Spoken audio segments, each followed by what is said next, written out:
This is Jimmy Cultist, here today to demonstrate how I constructed my magnum opus, the pinnacle of garbage, Swamp Whip.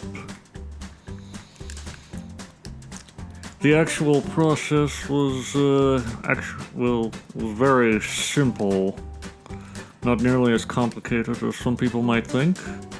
Merely select stamp shape, select white, doesn't necessarily have to be white. Stamp out a simple square shape, and we're going to make it like a flat piece of paper. The flatness is important. We're going to start by making a simple wooden sign. Set snap to surface, set rule flex, and select heavy on paint mode.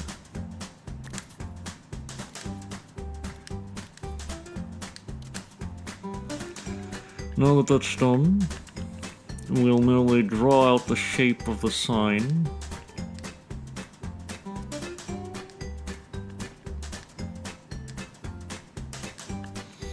It's a nice, ordinary wooden sign. Put some lovely little lines in it for that wooden effect. Make them shorter in some areas and longer in others.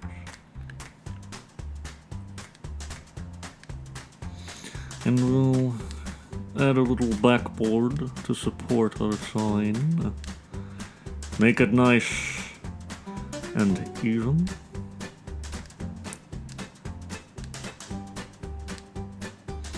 Then we'll add these signature. Now that's off the way. We'll add these signature horizontal lines, which I often used in my childhood drawings when I was but a lad.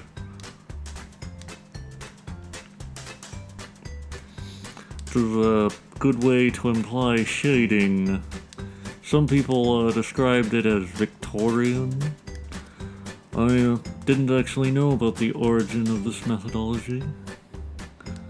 I simply used it and liked it. Now that that's done, we're going to begin by carving out our shape. Select the sculpt and select cube. Go to smear shape. We're going to stretch it out a bit. Make it nice and good for the carving process. This might be very difficult to accomplish if you're using an analog controller. They're somewhat imprecise. However, I made the entire game of Swamp Whip with the analog controller, as I was not able to afford a PlayStation Move. Oh, the woes of poverty. Now we have to carve the edges. There's a few areas where we're a bit sloppy. Those areas we're going to clean up later, so don't be worried. And we have a very nice sign here. Very stylish.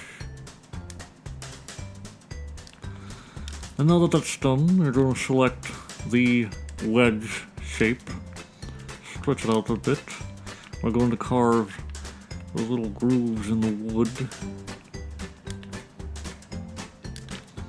Like I said, it's a bit sloppy. The sloppiness isn't necessarily apparent in-game, so a little sloppiness is forgivable. Gives it a very craftsy feel. Now that that's done, let's get these little edges here. And last of the grooves. And there you have it. A two-dimensional sign. Might as well group them together for easy movement of the object. Now I'm going to demonstrate how I created foliage. The methodology is much the same, but with slight differences.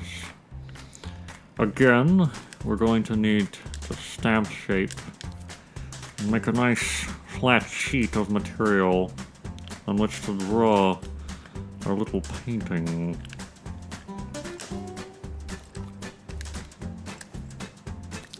Paint mold, black. This time we're going to use brush flex. I find it's better for more natural shapes, such as bushes. Now we're going to make nice little squiggly lines all the way around for a nice fuzzy bush. Whoops, I think we may have made a mistake there.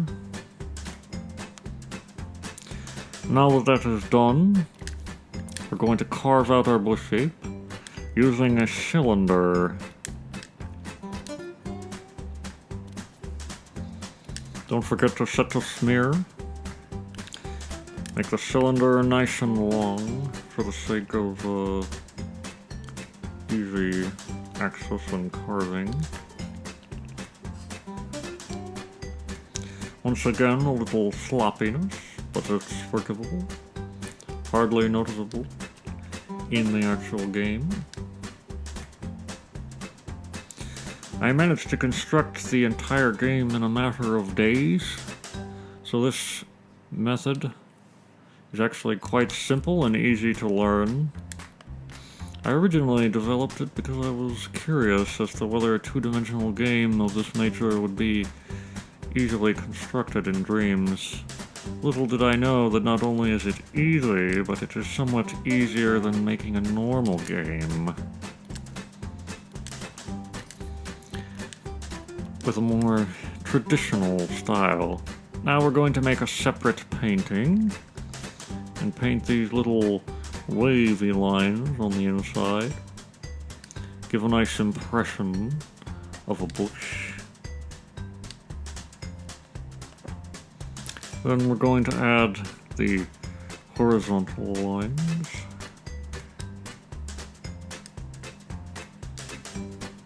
As always, a little horizontal line. Can be a bit sloppy about it, as always.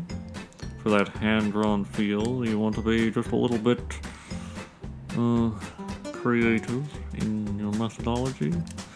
A little random. Now just open this up. Go in here to the effects. Wait a minute. There we go. Make sure you've selected the painting and not the sculpture. Go to hand-drawn animation. Set it on maximum. We're going to group all these paintings with the object. Move it out slightly in front of the object. And you have a nice shifting movement as if it is being wrestled by the wind. Or maybe being animated constantly by a human hand. It's a very interesting effect. I will not be demonstrating how I created three-dimensional characters, but you can have some implication of how it was done here. It would take too much time to explain all of it in exact detail. I did set the saturation on 0 for that nice black and white look. When I was a child, I drew exclusively in black and white. Occasionally I would do color, but very rarely. It's really a very simple method, as you can see. You can construct three-dimensional objects the same way. All you need to do is draw along the edges and the corners with rule fleck. Really very simple methodology.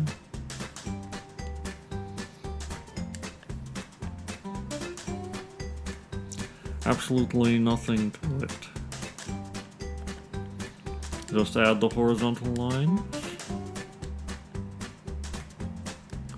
And voila! That is how Swamp Whip was made. How the logic was made, I think, is rather unimportant. Most people seem more interested in the visual style of Swamp Whip. I hope that suffices to answer your questions. If not, perhaps I could make a follow-up video. Don't forget to like, comment, and subscribe if you found this little demonstration illuminating. That's all for today, folks. Goodbye for now.